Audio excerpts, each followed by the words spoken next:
Welcome to Dungeon Academics. My name is Thomas and I will be your instructor. I'm going to continue my journaling for my Dungeons & Dragons campaign that I play in most Saturdays. I have been a bit naughty and I have played 2 games without updating the journal because last week myself, my kids and my wife were all quite ill at various times and I just didn't get around to doing it, unfortunately. So I have 2 game sessions to update into my journal.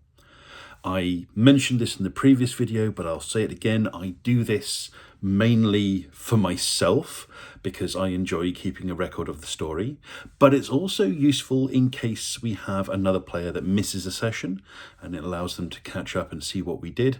Or if we have a player joining, which we probably will do at the moment, there's plans to bring in another player, and this way they can see what we have done so far. Now, we're not going to be playing this Saturday. The DM has a meeting with another group that she's in, so we've cancelled that. I might be playing a different game on Sunday. If that goes down, I'll make an update about it. But for now, my next game is in a little under 2 weeks, which is fine. But I have 2 sessions to update. So every session, I make quick notes in a document, and then after the session, I write those notes out in a narrative way that explains the important things we did, the major encounters we had, any interesting loot we found, and I have a lot to get through. So the first thing to note is at the beginning of session 8, we lost a player. Unfortunately, and occasionally, things happen outside the game that take people out of it. So unfortunately, we've lost a player. One of our characters has been permanently killed off. A decision was made to allow the remaining players to take a second player character, primarily as an extra body in combat. So this isn't someone to role play with. This isn't someone this character isn't going to be a major story arc. They are there to balance encounters. So we met these new characters, and as I mentioned, we're going to have a third player joining, which will probably take us to 5 characters. We're not sure if they're going to have 1 or 2, probably just 1 to start with. Until we'll see. Maybe 6 characters is too much, but that's up to the DM and the new player to decide. So my notes. It's first things it says Cecilia succumbed to the illness from the crabs. Okay, so yeah, at the end of chapter 7, well, not the end of chapter 7, during chapter 7, we met up with some bone crabs. So the bone crabs must have infected Cecilia with some kind of degenerative illness, one that we had no cure or magic against.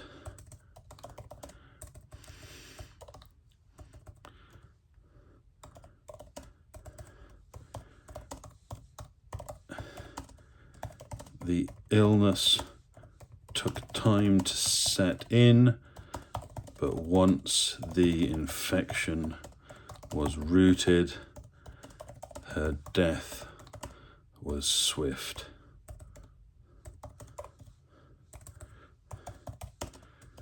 We have not the time to mourn her here. Her memories will continue with us. Just fix a couple of spelling mistakes there. We left her with her personal effects minus the ring of telekinesis.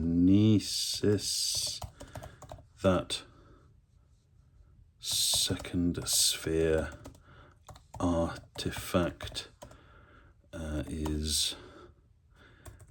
may be important.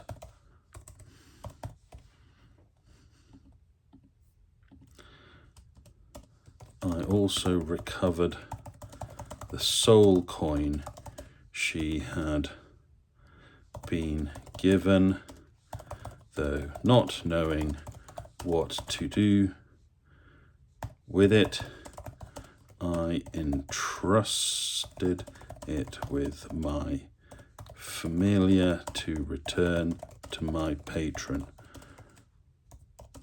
I'm sure he'll know what is best. Yes, I just gave a soul coin to give to my warlock patron. Hopefully that will keep Magic Daddy happy and put me in his good books, because apparently I wasn't in them. Okay. Then we met the new characters Sid and Dusselhoff. So as we continued to explore, we met two other lost individuals. A monk named Dusselhoff and a bugbear named Obsidian, or Sid for short. Dusselhoff was a junior engineer from the Crimson Comet. The Crimson Comet's the name of the ship that we work on, who had been looking for Calder, his boss, and he had picked up Sid,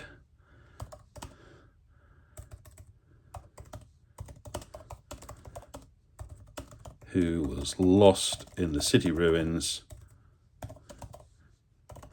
after a misadventure in the Underdark involving too many hallucinogenic mushrooms. It did not take much persuasion to convince Sid to join our payroll as some extra muscle, which we surely needed. Yep, okay.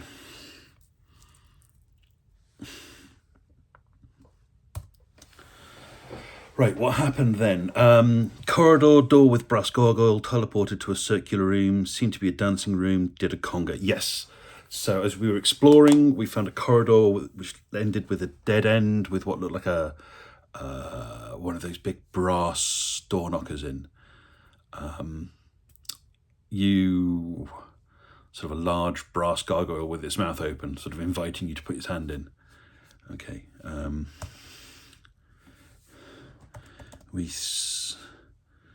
We headed east down a corridor and found a dead end, but with a brass gargoyle mounted on the wall.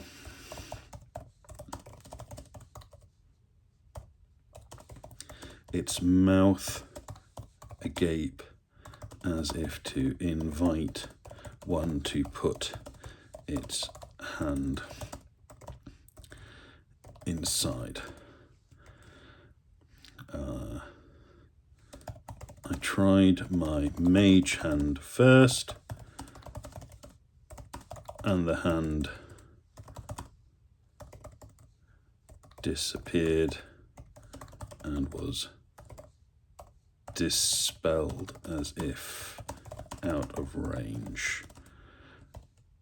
Marks, my familiar, did the same, and my and he disappeared, and my telepathic link was severed, as if he was out of range, yet I could sense he was not destroyed. I gave it a try myself and found myself in a circular room with a floor sprung for dancing.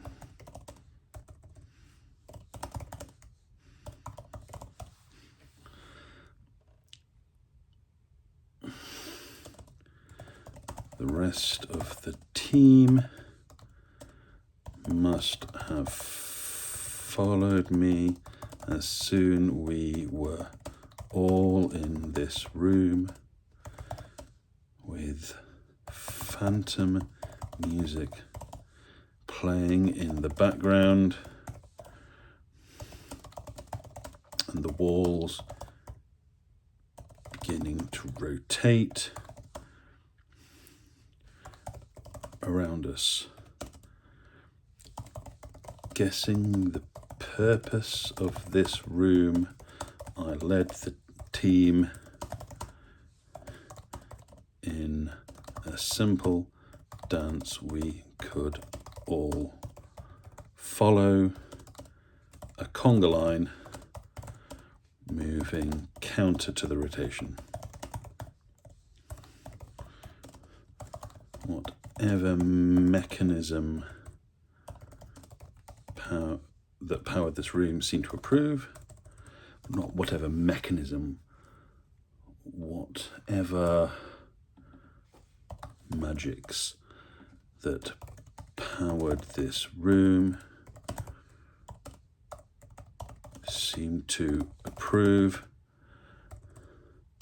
And after a while, a hidden door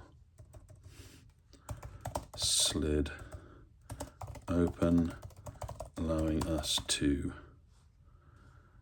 escape. Here we go.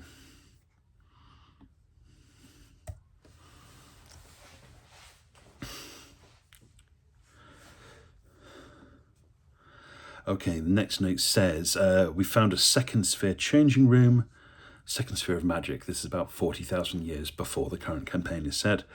Contained a malfunctioning death scarab in an ivory box. Yes, that was good. Okay. Beyond the dancing chamber, we found a changing room with a magical aura in it.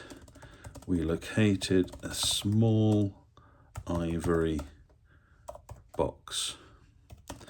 As I investigated this box, a scratching sound came from within, and I tossed it away in a panic. Emerging from the box was a mechanical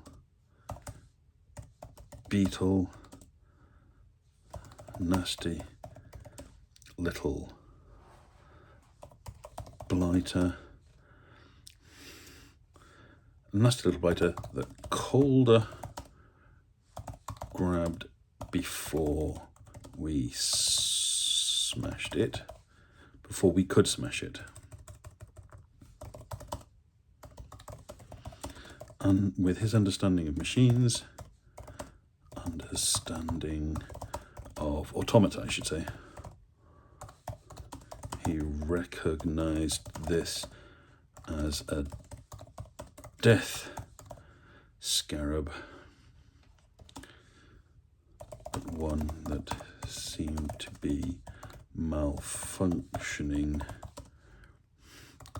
It normally has to be given a target, but was now attacking any organic life it found.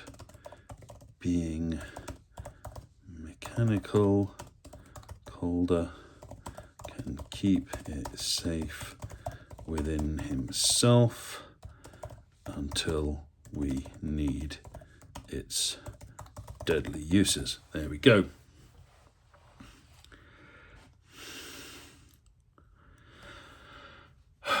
So, fixed the music room, earned the favour of the city. Yes. Oh, I should go back and mention that when we met Sid and Dasselhoff, they were being escorted by a gentleman called Dorada, who's I don't want to say employee of the city. He seems to be working for someone that lives and runs in the city. We're not entirely sure yet. We've had it described as customer services. I'll go back and mention this. So there you go. As we continue to explore, we met two other lost individuals, a monk named Dustlaff and a bugbear named Basidian, or Sid for short. They were being escorted through the city by a gentleman named Dorada, claimed to be an employee of the city. There you go. Okay. Sometimes my notes are slightly out of order, so I have to go back and fix things. No big deal. All right. So yes, we looked around and found the mechanism that powered the music room. It was somewhat damaged due to its age. Honestly, that it still worked at all after 40,000 years was a testament to its quality. Nonetheless, Calder and Dasselhoff took to repairing the machine.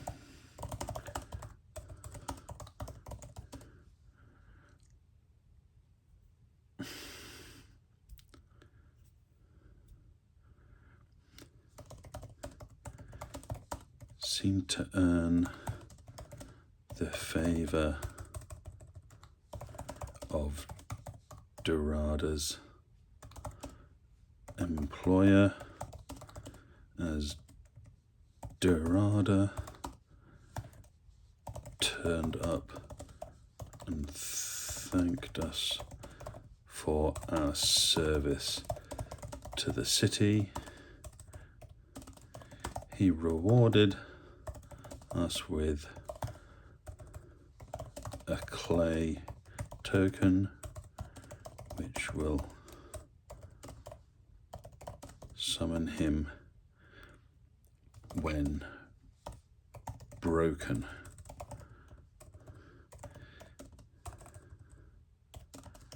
He seems to be a powerful ally. There you go. Seems to be is the important bit.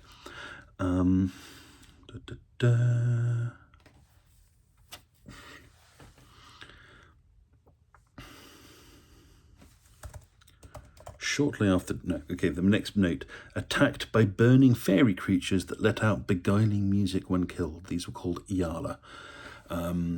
So this pack of these burning fairy creatures attacked us. They had a really nasty flame breath. Took a lot of damage from that. And the most terrifying thing is when they were killed, they let out this sort of beguiling song, which could paralyze anyone that heard it. So killing them was quite dangerous. Shortly after Dirada left, a pack of burning fairy-like creatures, almost like fire swans, attacked us. We learnt they are called Iala, and they are not pleasant, with a nasty flame breath attack and a death song that can paralyze its slayer. They put up a solid fight, but after quite a bit of damage, we prevailed.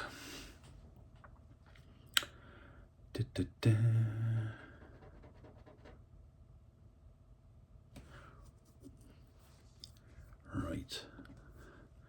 Let me check my notes.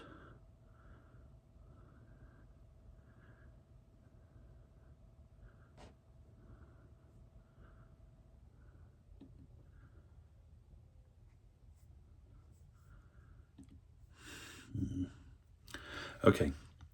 Investigated ruined noble's house, found a magic necklace. Yes. We continued our exploration and found what appeared to be the ruins of a noble's house. Not much was inside except a seemingly magical brass necklace. We will investigate that when the time allows. I need to add that to my list of things to do because I haven't checked out what it is. Things to do. Check out, not check as in the country, check out magical brass necklace. I like to keep track of little things that I need to do, else I'll forget about them and it'll just sit in my inventory for the rest of the campaign and not do anything. It could be potentially something useful, so I'll make a note there. Because I did forget to check it out in last session because I didn't make the notes. So this is why I make the notes. Investigate this time allows. Beyond the noble's house was a garden overrun with exploding fungi, and beyond that a wizard's tower. This is what we are looking for, a source of potentially powerful artifacts. Inside the tower were 4 hooded figures with a mass of writhing worms where their faces should be. We may have been able to bypass or ignore them, but given the potential rewards in the tower, I felt it better to take them on and earn the goodies they must be protecting.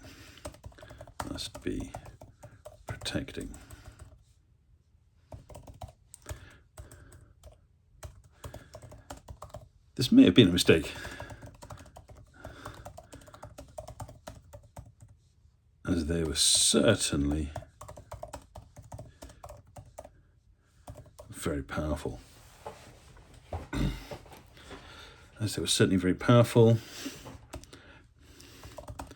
And despite our best efforts,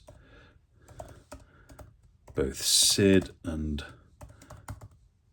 Dasselhoff were down by the time we had taken down 2 of the worm-faced suffragons, with Calder and myself not doing that well either. Calder made the decision to summon Dorada and smashed the clay token on the floor. Dorada appeared instantly and threw up a protective barrier, possibly a variation on the tiny hut spell, giving us time to discuss our needs. In exchange for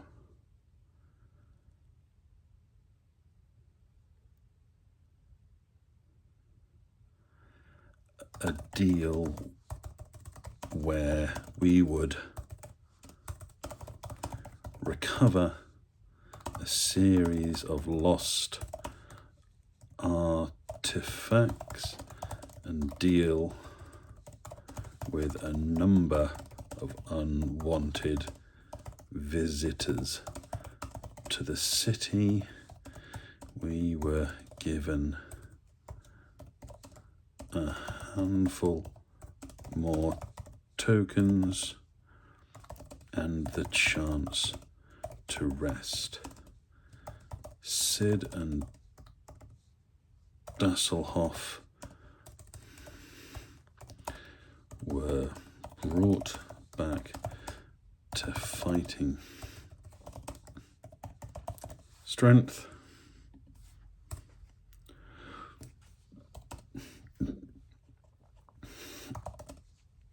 and on our command, Dorada brought us back into the fight. Together we took care of the last 2 suffragons,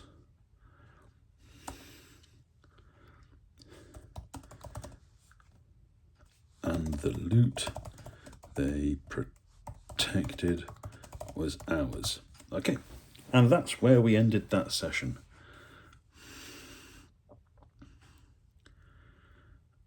Okay, things to do. Check out Magical Brass Necklace. Okay, that was our 8th session, and we ended it at that point. And then session 9 started with us checking out what was in the Wizard's Tower.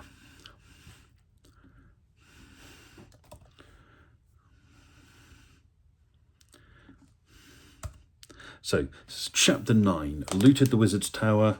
We recovered an orb called Cantrip and a book called the Tome of Temperance. It was a malfunctioning spell book.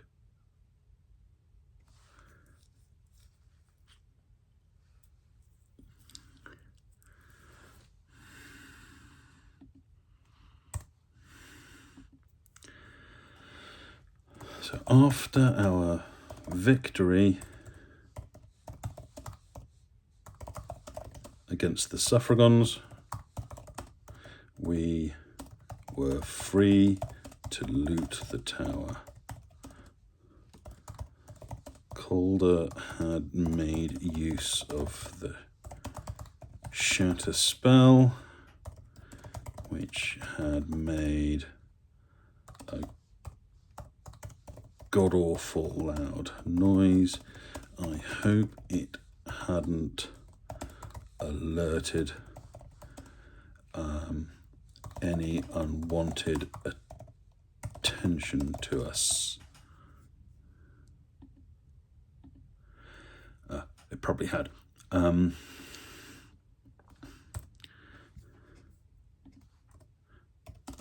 We recovered a sentient orb which seemed to contain the trapped essence of a student of the Wizard's Tower who was unsure of his name but claimed to be a cantrip. We may be able to use his powers later. We also found a spell book, its pages damaged and decayed over the millennia. If we had a wizard amongst our party, they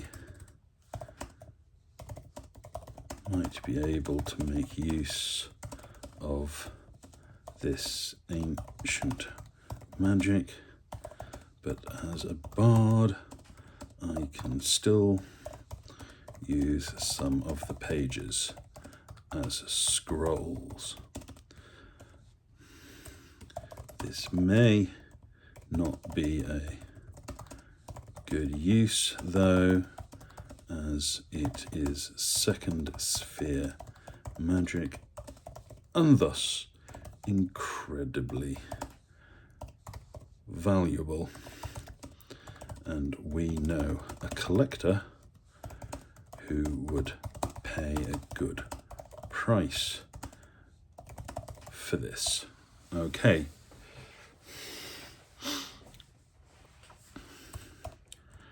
Then beyond the Wizard's Tower we found what felt like a church or religious building, and we met some interesting characters in there.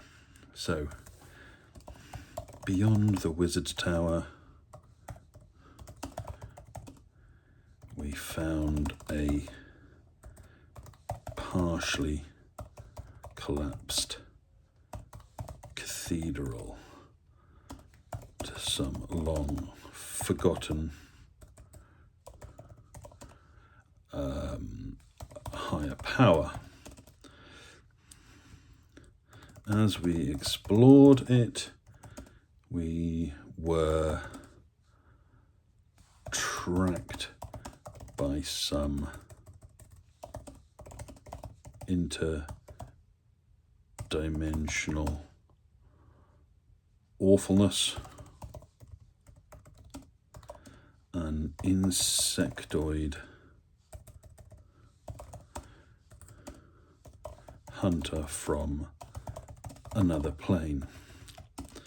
As they didn't attack us on sight, we tried treating with it and learnt that it was here to kill a group known as the Drifters. They are on our list from Dorada, so we suggested teaming up for that kill. The hunter agreed. They will not aid us otherwise, but when the Drifters attack, they will be at our side. So you have an ally for that fight. That's nice. And the Drifters do seem quite nasty. They apparently have some mind control abilities, so having an extra ally for that would be good.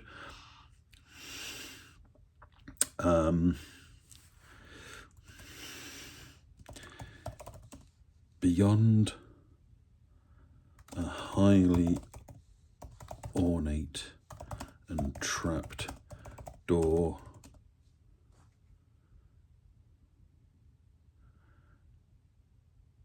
we found a holy sepulchre with a beautiful feather on a plinth. We recognized this as the pinion of Malik, the feather of an angel, and an item on our list. The room it was in was protected by powerful magic that forbade all violence. I tested this by trying to slap Sid, and the slap turned into a hug. This may be a good place to rest later.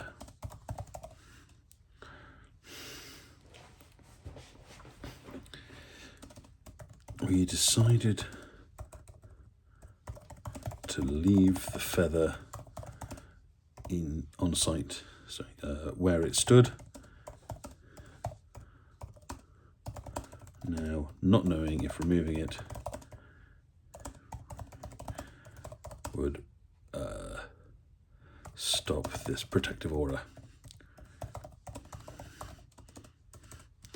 Our exploration took us to what appeared to be a paladin's, appeared to be a dormitory for paladins.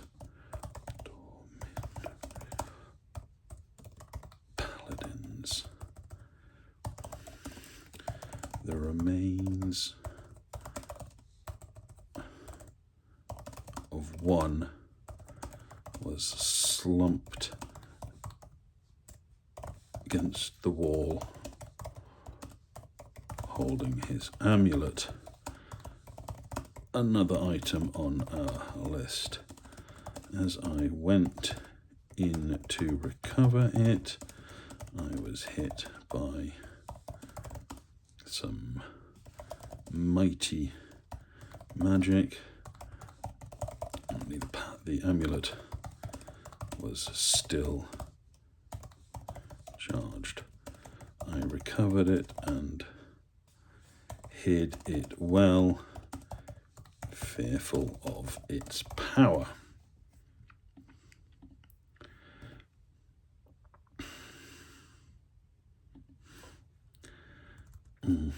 As we left the paladin's quarters,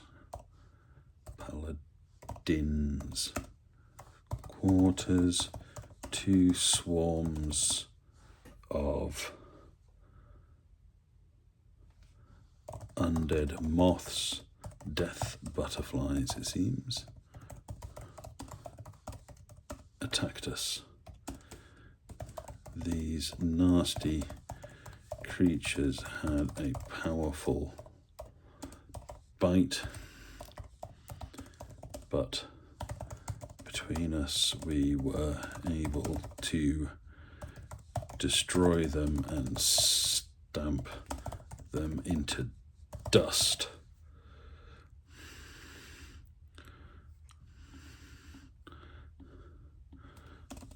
Nonetheless, we were injured and exhausted,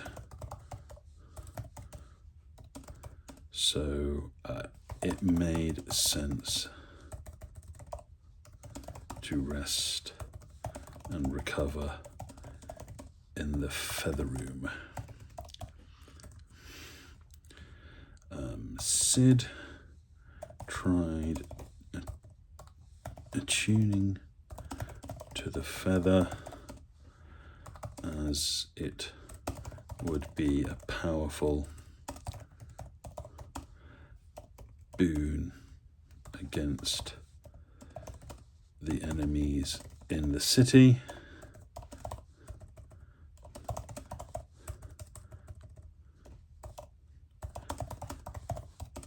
But Calder interrupted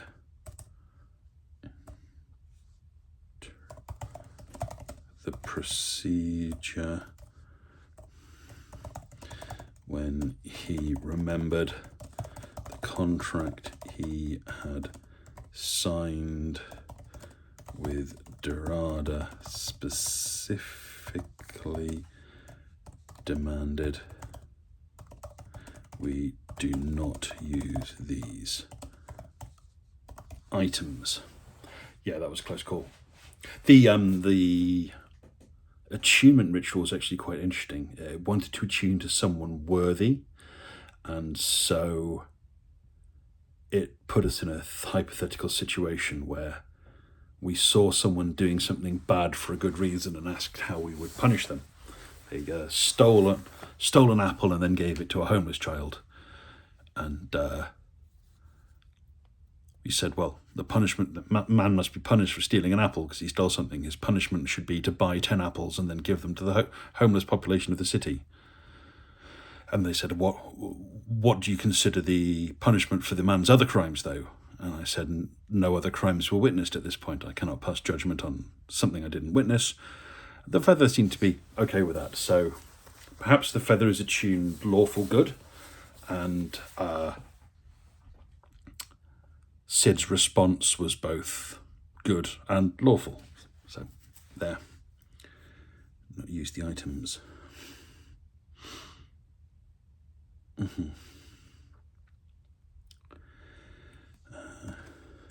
We decided to return the amulet and feather to Dorada for his safekeeping, which earned us some useful potions and some advice about a creature nearby. There was a bone collective in this area, and after learning of its capabilities, we decided this would be a problem for another day. Feeling more confident and capable than ever, we continue our exploration. That's narrative shorthand for We Leveled Up, and that's where we ended the session. It was a comparatively short one because I was still recovering from some horrible illness. I do need to level up my 2 characters now. So we trot. I'm going to go and take level 4 Bard. This gives me an additional spell known. So I've got to think of another spell I want to give, probably a 2nd level spell. There's lots of good ones for Bard. I have to work out what to do there. And I've also going to get a feat or ASI. My ability score is pretty good as is. I'm not particularly wanting to push those higher at the moment. So I was thinking of taking the lucky feat. That's just a great all-round feat with utility against the inevitable terrible rolls that can really ruin your day. So if there's a really important ability check or a saving throw against a save or suck spell, lucky can be very useful then. As for Sid, I've got the choice between getting... I'm at Fighter 4, Barbarian 2 at the moment. So it's a very tough call. Fighter 5 to get the extra attack, or Barbarian 3 to get the subclass. Now, as I've built this whole build around the idea of getting big and swinging a massive halberd round, Fighter 5 will have to wait for another day. I'm going to go Barbarian 3. I'm going to get Path of the Giant as my subclass. So when I rage, I get big. I get an extra 5 foot of reach, which is going to be amazing because I've got a halberd and long arms already. So my 15-foot reach will become a 20-foot reach, which is crazy. And I can swing around the oversized halberd without disadvantage, which when we use Reckless will become with advantage. That's just going to be so much fun. So, lucky feat for William Trottenberg and level 3 Barbarian for Path of the Giant for Obsidian. And that ends it. So, I'm not going to play again for nearly 2 weeks now. But next time I'll try and update my journal sooner. And if you've been listening along with this, thank you very much. And as always, enjoy your next game, whatever it may be.